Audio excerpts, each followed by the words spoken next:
100 কিংবা 200 নয়, এবার 432 মেগাপিক্সেল ক্যামেরার ফোন নিয়ে হাজির হতে যাচ্ছে বিখ্যাত স্মার্টফোন নির্মাতা প্রতিষ্ঠান স্যামসাং।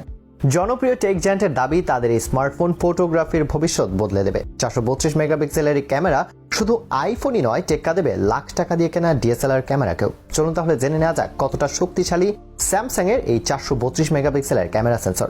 সেই সাথে জানবো কোন ফোনে দেখা যেতে পারে এই ক্যামেরা সেন্সরটি। বিশ্বের যে কোনো ফোনের ক্যামেরাকে হার মানাতে এবার স্যামসাং আসছে বাজার কাঁপাতে। ভালো ক্যামেরার অভাবে যারা এতদিন সুন্দর মুহূর্তগুলোকে আরো নিখুঁতভাবে ক্যামেরা বন্দি করতে পারছে না, স্যামসাং তাদের সেই শখ পূরণ করতে যাচ্ছে 432 মেগাপিক্সেল ক্যামেরা দিয়ে। অ্যাপল আর গুগলের মতো জায়ান্ট কোম্পানিকে পেছনে ফেলে সবার আগে 432 মেগাপিক্সেলের ক্যামেরা নিয়ে হাজির হতে যাচ্ছে স্যামসাং, যা ইতিমধ্যেই উন্মাদনা সৃষ্টি করেছে প্রযুক্তি প্রিয়দের মাঝে। যেই মুহূর্তে অ্যাপল ব্যস্ত তাদের আসন্ন ফোন আইফোন 16 নিয়ে, ঠিক সেই মুহূর্তে 432 মেগাপিক্সেলের ক্যামেরা সেন্সরের ঘোষণা স্যামসাং যেন রীতিমতো আগুন ধরিয়ে দিয়েছে টেক জগতে।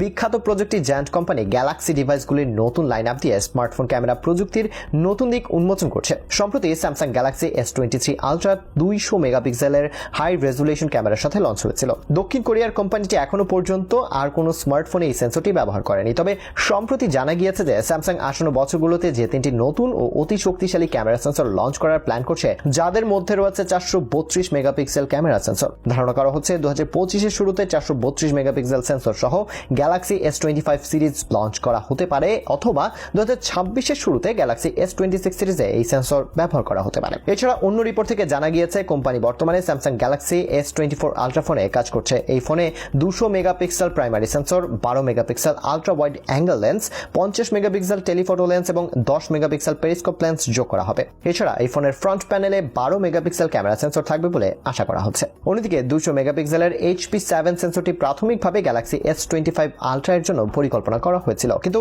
এটির উচ্চ মূল্যের কারণে পরে সিদ্ধান্তটি বাতিল করা হচ্ছে। তবে জনপ্রিয় টিপস্টার রিভেগনাস জানিয়েছে আরও বড় মেগাপিক্সেলের সেন্সরের উপর কাজ করছে স্যামসাং এবং খুব সম্ভবত এই সেন্সরটি গ্যালাক্সি S26 আলট্রাতে ব্যবহার করা